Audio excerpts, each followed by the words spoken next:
I'm Reverend Lynn Gardner, and along with Reverend Wendy Bartel, we serve as co-ministers here. For those of you who are new this morning, we are so glad that you are here. If you are speaking about me in the third person, you can use she or they pronouns. If you're referring to Reverend Wendy, please use Wendy or Reverend Wendy, as he, they, or she pronouns don't fit. We share that with you so that you will know a couple of things. One, that we care about getting your names and pronouns right if you share them with us, and hope that you will strive to honor ours. Two, that we are a welcoming place to those who identify beyond the gender binary, no matter how many executive orders are passed to deny the science and the reality of human experience. And three, we will continue to have pronouns in our email signatures on behalf of all those in the federal government who have been ridiculously ordered to stop doing so. A few other things to know. We hope that if you're newer to this congregation, that you'll stop by the welcome table and share your email address so that you can get subscribed to our weekly email newsletter called Circuits. If you're in our Zoom sanctuary today, you can use the chat to contact Kristin Cleveland, our Congregational Life Coordinator, to get subscribed. We offer religious education classes for children and youth. If you have family members who might be interested and would like to learn more or haven't yet registered, please speak with our Director of Lifespan Religious Educator, H.B. Stedham, after the service or after the Time for All Ages. This circle is T-loop enabled if you have hearing aids that connect with those. There are rocking chairs in the back if that would be comforting to anyone or would help with some self-regulation. We need all the tools we can right now. The fireplace room has a speaker in it so that if you are here with someone who might benefit from being able to move around a little bit without distracting other folks in the circle, you are most welcome to go in there and still be able to hear the service. Which came first, the collective or the individual? When Wendy and I were in seminary, we had the gift of learning alongside some amazing theologians, artists, activists, pastors, teachers, and worship leaders. One of those is our friend and colleague, Reverend Leah Ongiri, who now serves in Portland, Oregon. We were taking a class together called Sources for Liberating Ethical Imagination. It was taught by Reverend Dr. Gabriella Latini. I've been thinking about this class at this time when ethics seem to be in short supply with many of our country's leaders. We are needing both familiar and new sources of ethical imagination that will guide us to moral and just actions. One day after class, Leah and I had a lively conversation about how being part of a family or a community impacts our development as human beings. She was from a very progressive Jewish family and had worked in organizing as a young adult for Palestinian sovereignty and other justice issues. She didn't relate to ideas of hyper-individualism, or even that a strong collective was secondary to strong individuals. In her experience, the community came first. That is, as individuals, human beings develop a sense of self from being in relationships and experiences of being part of something bigger. Her ideas have stuck with me. I was reminded of this when I learned about the life of worker honeybees and how young bees are taught by older and more experienced bees about how to be part of the hive. Honeybees are born as either a queen, a drone, or a worker. The worker bees change the tasks they do as they age. Young honeybee workers first do tasks inside the nest, like tend to the queen and take care of young larvae. Young bees also produce wax from glands on their abdomens and build all the structures in the nest. I don't know if they have yet learned how to do laundry like Emily. The length of time each bee works at a certain job will change depending upon the weather and the needs of the colony. In the spring through the fall, after a few weeks spent inside the nest, workers will transition to outside tasks and take their first flight. The last task a honeybee worker performs is foraging. Forager bees leave the nest and collect nectar, pollen, and water.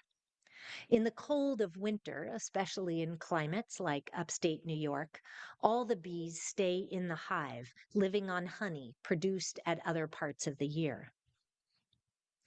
How do forager bees know where to go find food and water?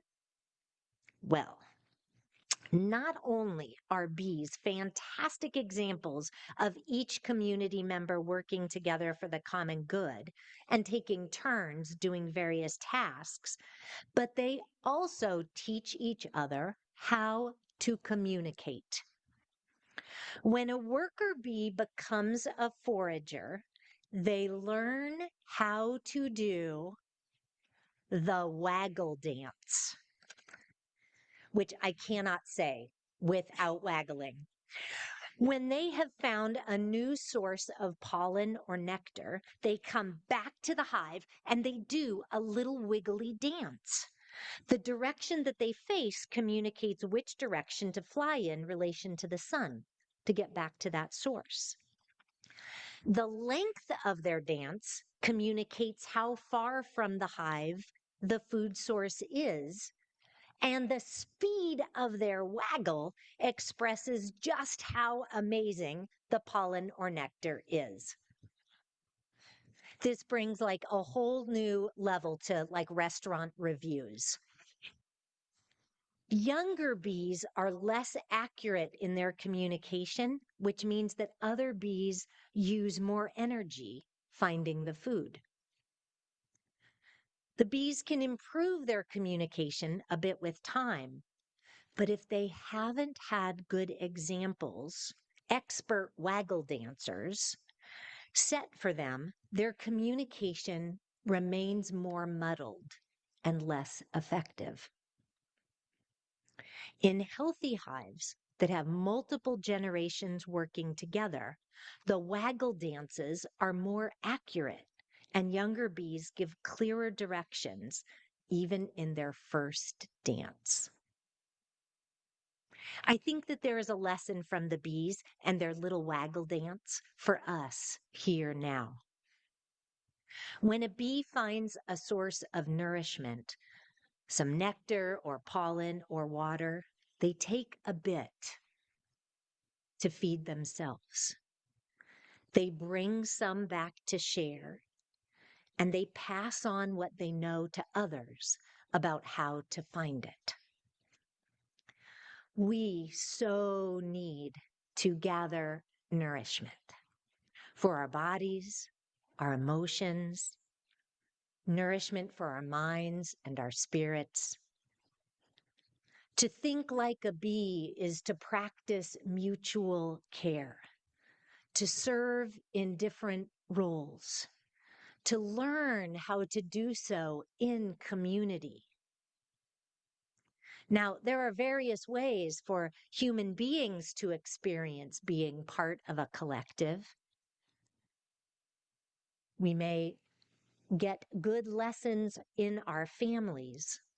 Some people do theater or sing in a choir or take part in a neighborhood organization.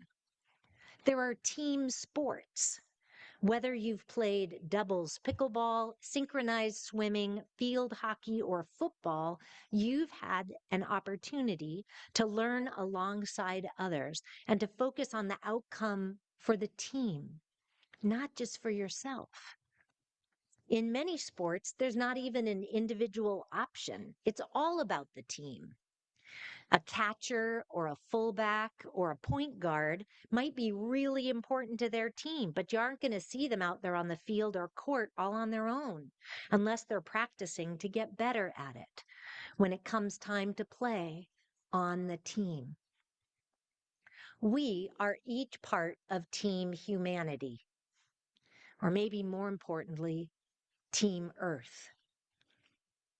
If the planet is to win, then all of us have our position, our part to play, even though climate change is not a game.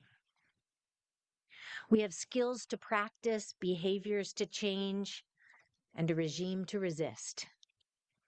We need this team, and each day we need to mean at least one more. Congregations are also places where we can learn together. And importantly for us, to be part of an intergenerational community. A lot of us don't have very many places where that happens in our lives. But here, we get to be people of many generations together,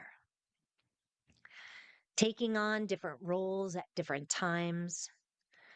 Along the way, hopefully, we learn about how to communicate with one another, how to care for one another, how to care for us, not just me. In their song, written in honor of civil rights activist Ella Baker, the a cappella group Sweet Honey in the Rock sing, "That which touches me most is that I had a chance to work with people, passing on to others that which was passed on to me." On Tuesday evening, there was a celebration for those who worked together to get out the vote. It was good to be together with those who could attend. There were folks attending online from this congregation and also other UU congregations across the country who had also earned the Good Trouble designation, reaching goals for participation and lots of outreach to voters. We heard stories of what people had learned in the process of their work together. Many of us learned new skills and stretched out of our comfort zones to connect with voters. These skills of organizing, outreach, and advocacy are still needed as we face the challenges of today that threaten the well-being of so many. We can keep the buzz of energy going as we lean into compassion, justice, and learning with joy. There is no such thing as an independent bee. Not only are bees communal, but they and other pollinators are a vital part of healthy ecosystems. There is so much at stake right now. Let us not be fooled into trying to go it alone or overwhelmed into giving up. We can each do our part and be part of healthy ecosystems too.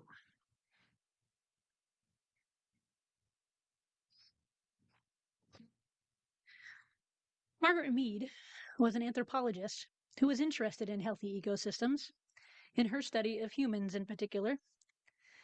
She researched the idea that culture, more than biology, helped shape communities and nations and explained the differences between us.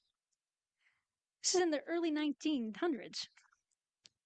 She became well known and respected for her work on cultural determinism, suggesting that we, in that case the US citizens, we might learn from others better ways to be. She was anti-racist and pro-choice before we even really used that language. After her death in 1978, She became the target of some men who criticized her work from back in the 1920s. Different men over time, as recently as 1999, have railed against her work, trying to undermine the power she had in anthropology and in American culture. Some of the critique may be warranted. We have learned some things about people since 1928, yes. But some of the critique is really just sexism and racism. These white men were looking for a reason to cut down a popular and powerful woman's work and to make some excuse for their own pathetic beliefs about their own white superiority. There's a lot of really fascinating articles you can find online when you go looking. What's disturbing to me about this is not whether Margaret Mead's articles in Red Book magazine or her work in anthropology or any number of other things are useful now, but my concern is how the patterns just keep repeating themselves. We need to repeat the waggle patterns instead, perhaps. Margaret Mead recognized that we can indeed change culture by changing ourselves and in turn changing the world. She's probably now most known for this quote: "Never doubt that a small group of thoughtful, committed citizens can change the world. Indeed, it's the only thing that ever has." Of course, it is even more impactful if small groups then work together to form large coalitions, as we heard in our reading today. Whether we form an organization, a demonstration, a nation. If we would like to be reminded that together we can make a difference, and if you yourself would like to be reminded, besides just this morning, we have some bookmarks and buttons with that quote on it, which you would be welcome to receive after the service. They'll be on the chancel. You can come say hello to us and then pick one up before you go. Because with potentially 1,373 days to go until Election Day 2028, where might we focus our faithful attention in our collective efforts to change our parts of the world? Several religious groups are filing lawsuits and/or making waves about the executive order that rescinded a Biden administration policy that protected certain areas and now gives unbridled power to invade schools, hospitals, and houses of worship if immigration and customs enforcement decide to do so. Focusing on the sanctity of faith communities, places of learning, and healthcare facilities would be worthy of our attention, particularly the protections of these spaces, perhaps of this space. We are both sort of a public space and a private space. We had a lively conversation at this week's Schenectady Clergy Against Hate meeting with regards to immigration and raids and how to protect our congregations and communities from unwanted intrusions during our worship life. Our Unitarian Universalist value of justice reminds us that we work to be diverse, multicultural, beloved communities where all thrive. And because we have that value, we covenant to dismantle racism and all forms of systemic oppression. We support the use of inclusive democratic processes to make decisions within our congregations, our association, and society at large. So these unilateral executive orders go against our Unitarian Universalist principles and values. You may have noticed a new sign on the door naming that we do not welcome such intrusions. We are open to the public, especially on Sundays, but we are also private property. And so we prohibit unauthorized entry by the entities known as ICE and Homeland Security, especially if they do not have a judicial warrant. Most of us, at least as of this moment, can choose to say, I do not consent to this search. I do not consent to speak to you without a lawyer present. In any setting. Right now, most of us have that right. They will do whatever they can to get you to speak, to rat out your neighbors or your coworkers, or get you to tell untruths. Don't fall for it. They claim to be removing criminals, but we have already seen many examples where that is clearly not entirely true. It is not a crime to be undocumented. It is, under immigration law, as of this moment, a civil offense, not a criminal one. Let us not be fooled. This focus is really about purging, just as Hitler did, those who are not white or wealthy. Given the huge number of evangelical Christians who voted for this, it is curious, given that Exodus and several other texts in the Bible note that we should be kind to the stranger, the foreigner, the sojourner, for we were once strangers in Egypt's land, which is to say that all of us are new at some point, somewhere. So let us have empathy, not fear. Empathy, not fear.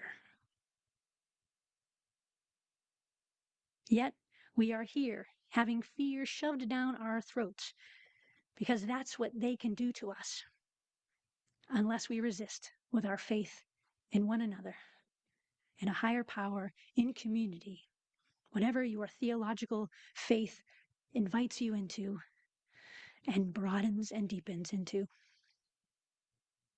When we Unitarian Universalists keep love at the center, as our values say we do, we stay respectful and remember that anything we say can and will be used against us in a court of law. So we say nothing when ICE arrives. We do not consent to this search, and we do not consent to speak to you without a lawyer, should be all we say. The gazillions of hateful legislative, executive, law enforcement moves against immigrants, the transgender community, diversity, equity, inclusion initiatives are not about being an immigrant or being transgender or wanting a more integrated and affirming society. It is about power. Power. And trying to regulate people's bodies. Just like with reproduction, they are doing hateful things like spreading lies about immigrants, people of color, gender nonconforming people to control us and consolidate power. Because most immigrants, most people of color, most people of reproduction age, and most trans and gender fabulous folks are not harmful or threatening or doing anything but living our lives. And that means that they're coming for us all eventually. So we need to band together each and every day because religious community matters. And this life-saving, life-affirming, diverse faith, practiced out loud, matters.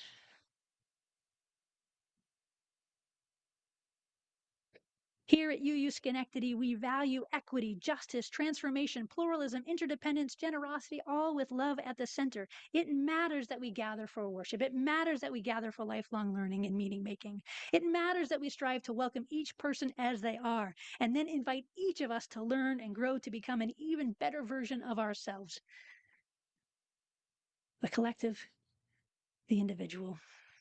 We are many, we are one. And when we meet with people who are interested in becoming members of UUSS, we ask that they find ways to serve in this congregation in some meaningful way and also be of service in the wider community too, because Unitarian Universalism needs to be lived out loud. And like the bees, or like players on a team, our congregation, our communities are strongest when each of us has a role and when we learn how to do different things as time goes on. And we can waggle together. Lynn asked which came first, the individual or the collective. Both are needed.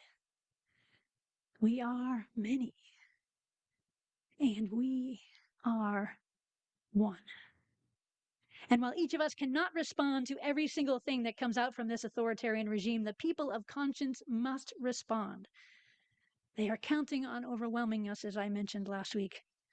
They are counting on us giving up. They're counting on our subservience when we're just too tired. And they will get that control if we do not resist everything we can with everything we have for our nation, for our children, and for the bees.